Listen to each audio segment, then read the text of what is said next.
This lecture draws on an essay by the Australian journalist David Greason, whose work on conspiracy thinking provides the point of departure for the discussion that follows. The structure, interpretation, and tone here are entirely my own, but the underlying historical material owes him due credit.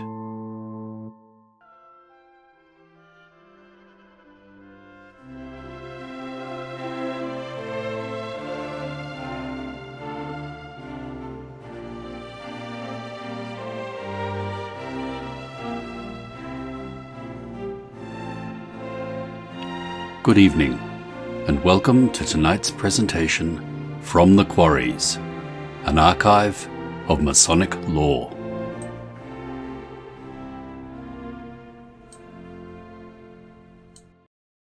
There are few subjects that elicit more confident nonsense than Freemasonry.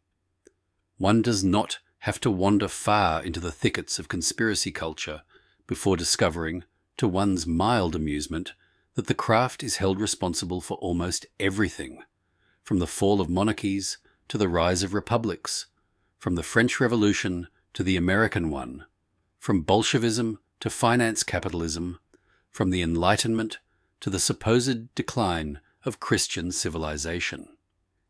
Yet in the midst of this apocalyptic clamour sits a small, perennial problem. George Washington was a Mason. So was Benjamin Franklin. So were half the heroes of the American founding generation, and a fair scattering of British generals, French philosophers, Russian poets, and assorted figures venerated by the same people who insist that Freemasonry is a satanic, Baal-worshipping, Illuminati-controlled, Jesuit-infiltrated death cult. The difficulty of explaining why our Masons are noble, upright, and patriotic, while their Masons are subversive agents of the adversary, has generated a literature of remarkable contortion, 1 part theology, 1 part political paranoia, and 3 parts unrefined projection. The problem emerges early. In 1797, only 3 years after the Reign of Terror, the Scottish mathematician John Robison published his now canonical Proofs of a Conspiracy Against All the Religions and Governments of Europe, a work that would echo through 2 centuries of anti-Masonic polemic. Robison, himself a former Mason, attempted a maneuver that would become a standard feature of the genre. He argued that the Illuminati, Adam Weishaupt's short-lived Bavarian debating society, had infiltrated a once innocent fraternity and bent it towards subversive ends. English Masonry, in this telling, was blameless. It was the continental lodges, corrupted by Jacobinism and infidelity, that had fallen to ruin. As J. M. Roberts dryly noted in The Mythology of the Secret Societies, this was an attempt to protect orthodox English Freemasonry by throwing the blame on the Illuminati and other traditional villains. The fact that the Illuminati had ceased to exist by the mid-1780s was a minor inconvenience. Conspiracy theories, then as now, are not deterred by chronology. This selective exoneration of our Masons became a defining feature of anti-Masonic writing. Nowhere was the contortion more visible than in the United States, where Christian fundamentalists, confronted with the awkward reality that Washington, Franklin, Paul Revere, John Hancock, and nearly every other figure they revered was a member of the craft, developed an elaborate exegetical program to declare them all good Masons, blissfully ignorant of the sinister hierarchy supposedly directing the lodge system. Pat Robertson, in his best-selling The New World Order, spoke gravely of a dark Masonic conspiracy, yet felt compelled to reassure readers that the average American Mason, especially those in the lower orders, is not in any way aware of it. Benjamin Franklin and George Washington, he suggested, were precisely such innocents. One wonders how Franklin, who served as Grand Master of Pennsylvania, or Washington, who was invited to become Grand Master of a proposed National Grand Lodge, could be described as lower orders. But consistency is rarely the hallmark of this literature. The late 20th century produced a steady flood of similar works.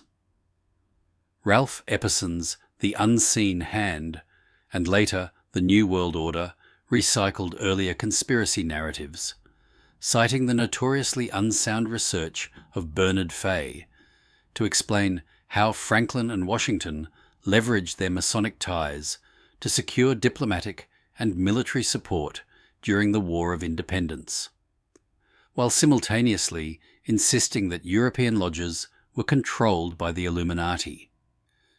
The contradiction goes unaddressed. If the Illuminati commanded the lodges of France, then Franklin's skillful use of these lodges should, by Epperson's own logic, have made him an agent of Bavarian subversion. Instead, American revolutionaries are rendered pure, while European Masons alone are contaminated.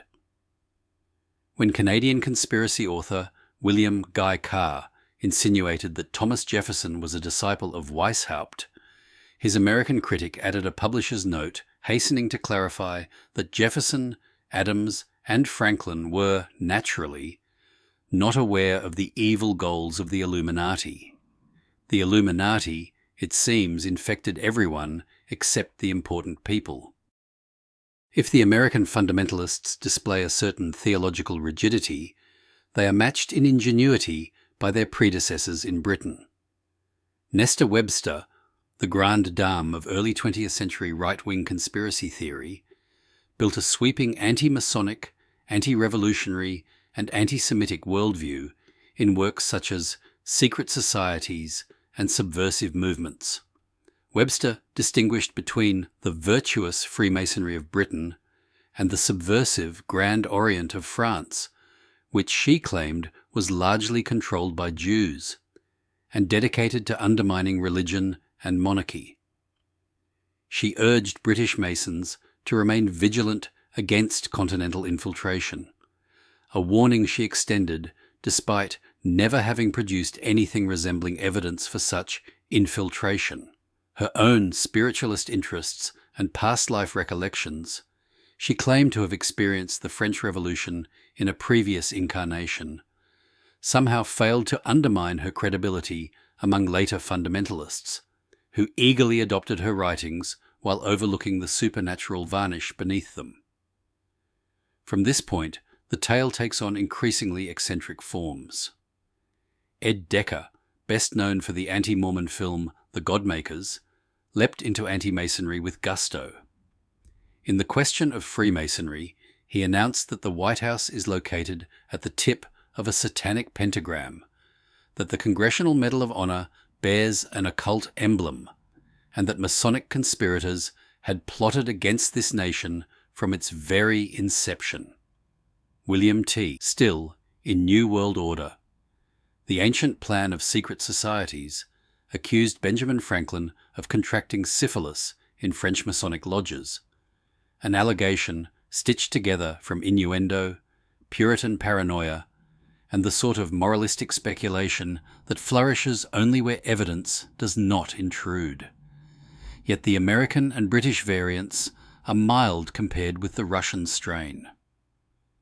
In the early 20th century, anti-Masonic and anti-Semitic narratives fused in the Protocols of the Learned Elders of Zion, a document now conclusively demonstrated to be a forgery, but which circulated widely in Tsarist Russia as a blueprint of Ziedomasonstvo, Jew Masonry.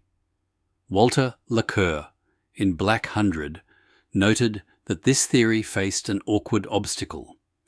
Many of Russia's own cultural heroes, including Suvorov, Kutuzov, and Pushkin, were Masons. The solution was characteristic. These men were elevated as true or patriotic Masons, while all others were denounced as agents of a foreign conspiracy. Soviet-era writers operating under the ideological imperatives of Marxism-Leninism, adapted the theory further. Lolly Zamoyski's Behind the Facade of the Masonic Temple, published by Progress Publishers, simultaneously dismissed the protocols as a Tsarist forgery and insisted that they were authored by Freemasons, within the span of 26 pages. He also accused the Illuminati of imitating the Jesuits, a theory unlikely to gain endorsement from the Jesuits themselves, who have long been cast as Masonic foes by Catholic anti-Masons. Perhaps the most charming contradiction in Zamoyski's book is that it concludes with an advertisement for rank Xerox. If multinational capitalism was a Masonic plot, the Soviet publishing industry did not see the harm in selling a few photocopiers while warning the world of its existence. Even the Mormons present a case study in ambivalence. Early leaders such as Martin Harris declared the Book of Mormon to be the anti-Masonic Bible, and 19th century readers drew parallels between the Gadianton robbers and the popular caricatures of Masons circulated after the Morgan affair of 1826. Joseph Smith's first recognized plural wife was in fact Morgan's widow. Yet in later years, Smith himself became a Mason, along with many senior Latter-day Saints, and Masonic forms were woven into temple rituals. Heber C. Kimball declared in 1858, "We have the true Masonry. The Masonry of today is taken from the apostasy." Anti-Masonry thus serves, within Mormonism, as both repudiation and validation, a tension only possible when psychology overwhelms ecclesiology. From here, the contemporary scene becomes a carnival of ideological bricolage. Lyndon LaRouche, who migrated from Marxist activism to a form of esoteric, conspiratorial ultra-right politics, denounced Masons, Gnostics, oligarchs, British intelligence, and almost every institution except his own, despite having once styled his movement as a Neoplatonic conspiracy modelled on Renaissance humanism. His disciple Anton Chaikin went so far as to describe Benjamin Franklin as the leader of a vast, secret, transatlantic Masonic alliance, thus converting Freemasonry from a sinister international conspiracy into a patriotic one, provided it served the right ideological ends. Stephen Knight, in Jack the Ripper, The Final Solution, blamed the craft for the Ripper murders. David Icke, in The Robots' Rebellion, declared that the American Revolution was an anti-British Masonic plot, that Washington was a murderer, and that the protocols were authentic, though authored by Masons rather than Jews. It is a curious world in which racism is wrong, but the texts of racism are entirely right. At this point, one might be tempted to ask, what drives this endlessly adaptive, endlessly contradictory body of writing? The historian Richard Hofstadter, in his classic essay, The Paranoid Style, say in American Politics, offered an elegant diagnosis. Conspiracy movements, he wrote, often project their own features onto the imagined enemy. Their ideal self and their unacceptable self both appear in the foe, who becomes a perfect model of malice, a kind of immoral Superman. Moreover, the movements tend to imitate the very structures they condemn: secret committees, inner circles, coded communications, esoteric knowledge. The Ku Klux Klan borrowed from the Catholic Church. The John Birch Society emulated communist cells. Joseph Smith borrowed Masonic forms. Opponents of Masonry borrowed Masonic titles and organizational strategies. Adam Weishaupt himself, Hofstadter noted, founded the Illuminati in part because he resented Jesuit control of his university and wished to outdo them at their own game. In this light, anti-Masonry begins to look less like an attack on a specific institution and more like a psychological drama enacted upon the stage of history. The insistence that our Masons are blameless and their Masons are corrupt reveals less about the craft than about the deep human need to divide the world into pure and impure, initiated and profane, saved and damned. It is this need, more than evidence, that drives the paradox. For if Freemasonry is truly the universal conspiracy of anti-Masonic imagination, then Washington, Franklin, Suvorov, Pushkin, and the Founding Fathers must be villains. If, however, these men are heroes, then Masonry must be divided into two forms: the good craft of one's own nation and the evil craft of everyone else.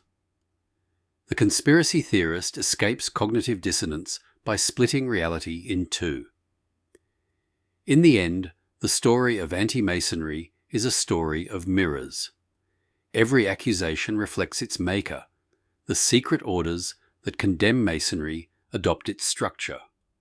The religious movements that denounce it imitate its rites. The political ideologues who fear its universality claim universal insight themselves. It is a theatre of projection, a drama in which the villains are conjured from the anxieties of the accuser. And in that sense, anti-Masonic literature, wild, contradictory, and occasionally farcical, tells us very little about the Freemasons, and a very great deal about the emotional needs of those who seek conspiracies behind every door.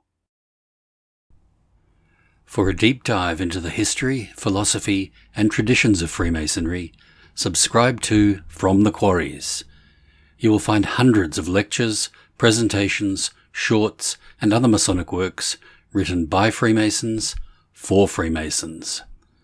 Visit FromTheQuarries.com or YouTube @FromTheQuarries.